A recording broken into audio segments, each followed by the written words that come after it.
या अल्लाह, रास्ते में इमाम साहब बोरिया बिस्तर लिए चल दिए कि रे भाई इतना मोटा दिमाग आदमी के यहाँ हमको रहना ही नहीं। अच्छा, आज समझाना बड़ा मुश्किल है। कहीं कहीं ऐसा होता है कि अभी मैं एक जगह गया था नेपाल इलाके में, तो लोग वहां की कहानी बता रहे, कहा कि हजरत जरा सा सोच समझ के तकरीर कीजिएगा। हमका क्या? का बहुत सोच समझ के बोलिएगा। यहाँ माना, यहाँ का माना वहां लगा देता है, वहां का माना वहां लगा देता। हमका क्या हुआ? कहा क्या कहिएगा, एक नए नए बेचारे इमाम साहब आए, तो लोगों ने कहा कि हजरत बच्चा लोग रात भर मोबाइल लेके घूमता है, जरा सा कुछ नसीहत कीजिए, समझाइए। आप नए इमाम हैं। तो उनके मुंह से निकला चाय की दुकान पे कि मैं क्या नसीहत करूं, यहाँ का तो निजाम ठीक नहीं है। यहाँ का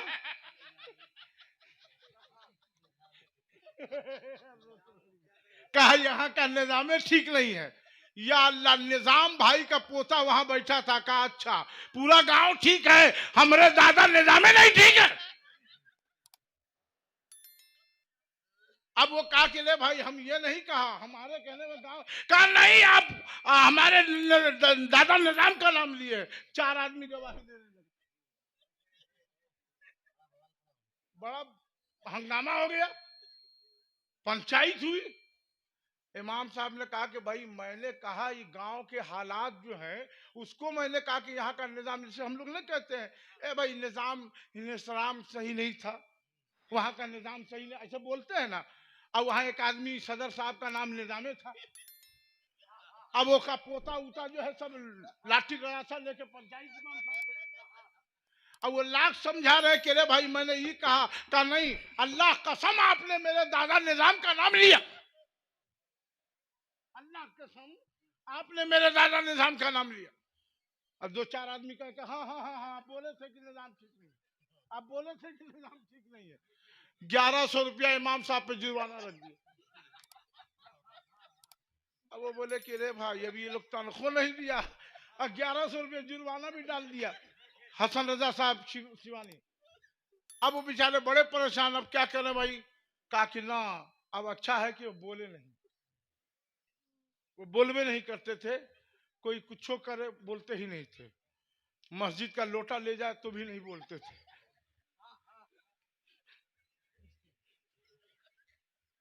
बोलते ही नहीं थे। सिप्तान साहब आगे आ जाइए आप, माशाअल्लाह। उलमाए किराम से गुजारिश है कि आप लोग आगे तशरीफ लाएंगे, आप लोग के चेहरे की जियारत से तकरीर हो जाएगी। आइए हजरत सूफी साहब तशरीफ लाइए। अब बेचारे बोलते ही नहीं थे, चुपचाप कुछ बोलते ही नहीं थे, समझे। उसके बाद कुछ दिन के बाद जो मामला क्या हो, थोड़ा बहुत बोलते थे। एक कहीं गांव से बारात आई तो उस गांव में भी हंगामा हुआ, चर्चा हुआ कि ऐसा ऐसा मामला हो गया, निजाम भाई के खिलाफ बोल दिए थे ना इमाम साहब, तो 1100 रुपया पंचायत ने जुर्माना रख दिया उनको। तो इसलिए तो उन्होंने कहा कि इमाम साहब आपको तो हम बहुत नेक समझते हैं, आप तो कभी किसी के बारे में कुछ बोलते नहीं है, कभी आप किसी को भड़काते नहीं है, कभी आप पोस्टर बदलवाते नहीं है, तहरीर बदलते नहीं है, आप तो बड़े जिम्मेदार आदमी हैं। तो ऐसा ऐसा सुना है। कहा कि देखिए आपने जो भी सुना है ना, उसमें राई के बराबर भी सदाकत नहीं है। या अल्लाह, सदाकत कहना था कि उसका भतीजा वहां पर जाकर जा, अब निजाम से ना भिड़े तो हमारे चचा सदाकत का नाम ले रहे हैं। अब सदाकत का घर वाला सब लाठी गड़ासा बड़ासा लेके चला आया, हंगामा हो रहा। तो देखिए निजाम साहब से ना भिड़ पाए तो हमारे चचा सदाकत का नाम ले रहे हैं, उनको बदनाम कर रहे हैं। अब रात में सदाकत ने भी पंचायत लगवा दी। अब सदाकत साहब ने भी पंचायत लगा दिया। अब क्या करे भाई। अब उन्होंने कहा कि देखिए भाई, हमने कहा था कि सच्चाई नहीं है। कहा नहीं, सच्चाई नहीं बोले थे, सदाकत बोले थे। कहा कि नहीं हम बोले थे, इसका माना सच्चाई का माना से हमको मतलब नहीं है, हमको अल्फाज से मतलब है। अच्छा, कुछ लोग बड़े मोटे दिमाग के होते। सीतामढ़ी में एक गांव है, देखिए बड़ा अच्छा नाम भूल रहे हैं हम, अरे बड़ा अच्छा नाम सिसवा के बगल में है ना, जहाँ के मौलाना खुर्शीद जमाल वगैरह है, बेतहा। उस गांव में एक मौलाना मरहूम इंतकाल कर गए, दोस्त थे बड़े मोटे दिमाग के, तो मदरसा के खिलाफ बोलने लगे। तो लोगों को मालूम पड़ा कि हो मौलवी अब्दुल सत्तार साहब वही मदरसा के खिलाफ बोल रहे हैं। अब कहते थे कि देखो सुनो ना, मदरसा है नहीं मगर लिख रहा है कि मदरसा है, समझे? देखिए ना, मदरसा है नहीं लिख रहा है मदरसा है, चंदा करता है और लाखों लाख खा जाता है, ये खा जाता है, वो खा जाता है, वो खा जाता है। लोगों ने कहा भाई तो गलत बात है, बंबई में भी चंदा पे फर्क पड़ेगा।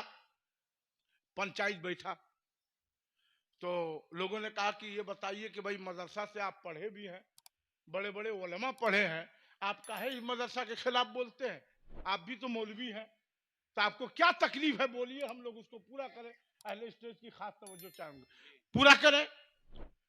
तो वो खड़े हुए मौलाना साहब, बड़े मोटे दिमाग, बड़े नेक आदमी थे मगर मोटे दिमाग के थे।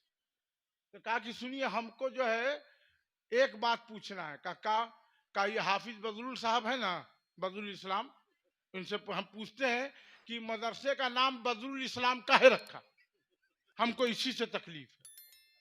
तो सारे मौलाना लोग उंगली दाब रही, अल्लाह बदरुल इस्लाम, इस्लाम का बदल, इस्लाम का बादल, इस्लाम का चांद, इस्लाम का हिलाल, क्या यही माना ना होगा।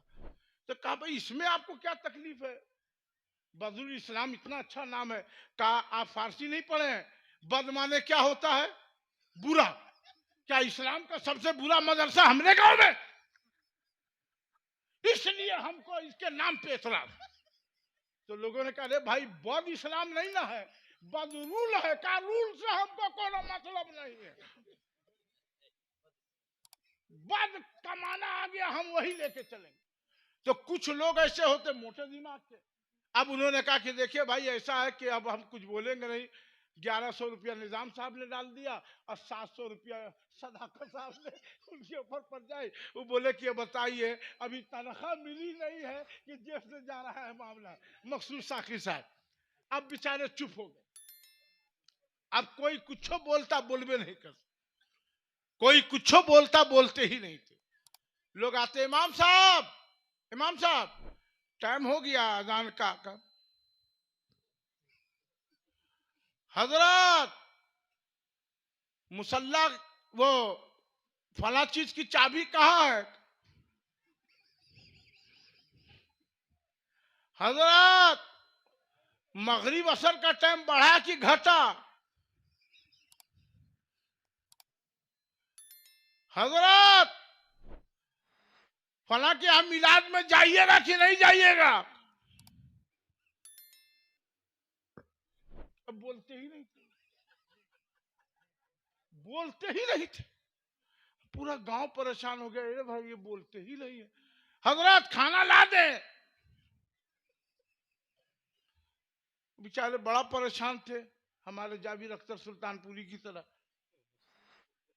कहा कि नतीजा निकला कि जब बोलते नहीं थे तो लोगों ने कहा कि आप बोलिएगा नहीं तो कैसे? कहा अल्लाह हिदायत दे, या अल्लाह हिदायत का बेटा बाप बाप चिल्लाने लगा था कि लो इमाम साहब बताइए, निजाम साहब के ऊपर पढ़े, फिर सदाकत साहब, अब हमारे अब्बा जो है हिदायत का नाम ले रहे हैं। का हिदायत को खबर मिली, कहा कि रात में आप पे पंचायत करेंगे या कल पंचायत करेंगे। या अल्लाह, राते में इमाम साहब बोलिया बिस्तर लिए चल दिए गिरे। भाई इतना मोटा दिमाग आदमी के यहाँ हमको रहना ही नहीं। हजरात कहने का मकसद यह है कि तालीम की जरूरत है, और जो लोग तालीम के पक्ष में है वही हाथ उठाएं। वाह वाह, माशाअल्लाह।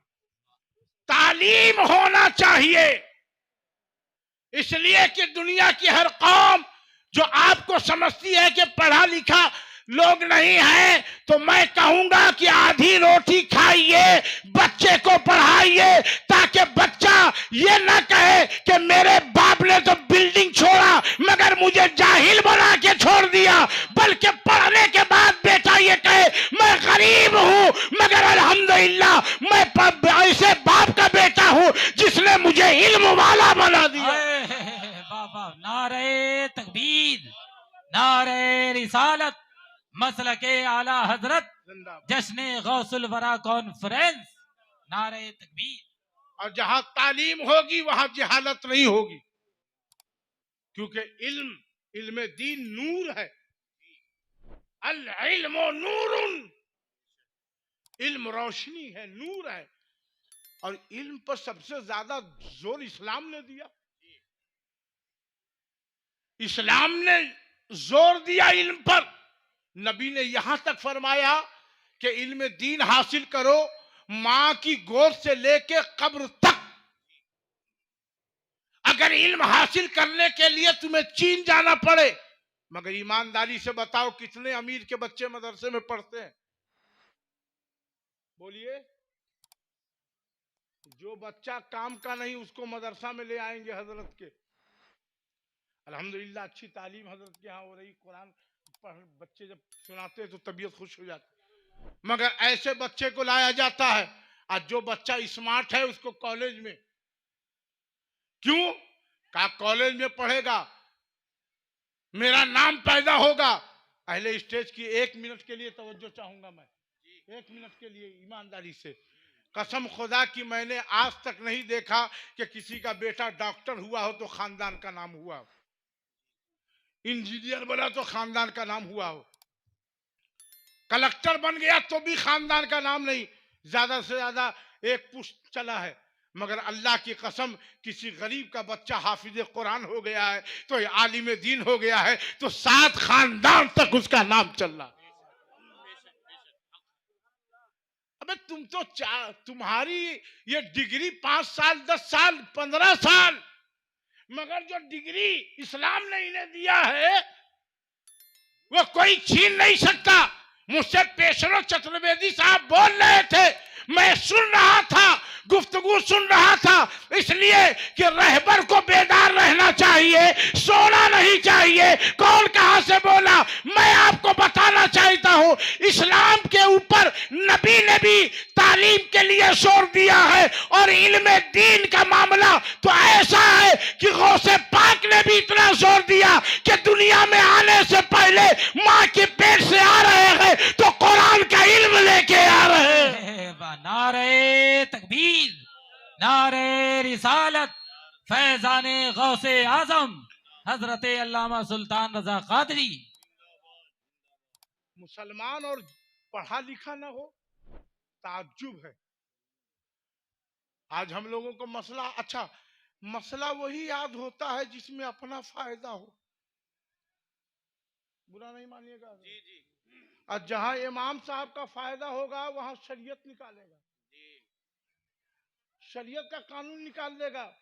कहा मकसूद भाई कि ये जायज नहीं है, ये तय करना जायज नहीं है, अपना दिमाग लगा देगा जहां इमाम का फायदा होगा। मगर सुनिए, इस्लाम की तालीम, हम ये नहीं कहते कि आप डॉक्टर नहीं बनाइए, अल्लाह ने पैसा दिया बनाइए। मैं दुआ करता हूं, बोलिए दुआ कर दूं हाथ उठा के कि अल्लाह जो लोग हमारी कौम के बच्चे डॉक्टर बन रहे हैं अल्लाह उनको कामयाबी अता फरमाए। इंजीनियर बनाइए, स्कॉलर बनाइए। अगर आपके बच्चे डॉक्टर बने होते तो कोरोना के अंदर किसी मुसलमान की बेगुनाह मुसलमान की जान नहीं जाती। आपके बच्चे अगर इंजीनियर बने होते तो कौम का भला होता। आपको मालूम है इस्लाम की तालीम और इस्लाम का मकाम, ये जितने अल्लाह वाले आए हैं, चाहे गौसे पाक हो चाहे गरीब नवाज हो, पहले इल्म हासिल किया है बाद में खानकाह में आए। गौसे पाक तो इल्म दीन के लिए 40 अशरफी वालदा दे रही हैं। ये वाकया बहुत मशहूर है, वाकया बताना मकसद नहीं। और आप पढ़ने के लिए दूर जा रहे। यहां तक एक मौका ऐसा आया कि 7 दिन गौसे पाक इल्म दीन तालिब इल्मी की जमाने में भूखे हैं, फाका कशी है। तो आपने सोचा कि मैं चलूं कुछ ऐसी चीज, मुबाह चीज खा लूं जिससे जान बच जाए। तो आपने देखा कि कई और औलियाए किराम उस राह में है, तो आपको शर्म आई कि इनके बीच में मैं हायल हूं, फिर आपने सब्र कर लिया। 7वें या 8वें दिन आप किसी मस्जिद में आराम कर रहे थे, एक मुसाफिर आता है और अपने साथ कुछ खाने का सामान, क्योंकि उसके नाम लेना मुनासिब नहीं है, भुना हुआ गोश्त और हलवा ला के खरीद के खाना चाहता था कि गौसे आजम की नजर पड़ी, और जैसा वो लुकमा डालता था तो अंदर से नफ्स जो है भूख भूख कह रहा था। उसने इसको महसूस किया, कहा शहजादे आके तुम खा लो इसमें। जब उसने कहा तब गौसे आजम गए खाने के लिए, तो वो खाते खाते उसने कहा कि ये बताइए क्या आप जीलान के उस शख्स को जानते हैं जिसका नाम अब्दुल कादिर है?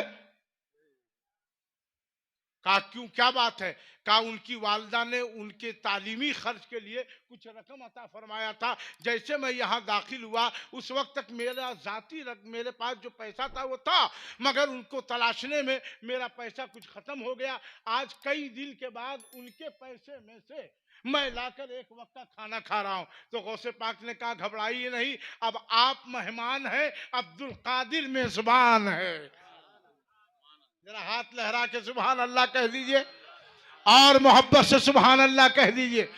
आप मेहमान हैं, अब्दुल कादिर मेजबान है। और आपने कहा कि वो अब्दुल कादिर मैं ही हूं, मेरी वालदा ने दिया है, और जो आपने खर्च किया मैं उसे माफ करता हूं, और कुछ रकम आपने और अता फरमाया। सखी की औलाद है, सखावत उनके घर की अता फरमाया। तो तालीम के लिए सरकार गौसे पाक, आज हम तालीम से कितने कोसों दूर है।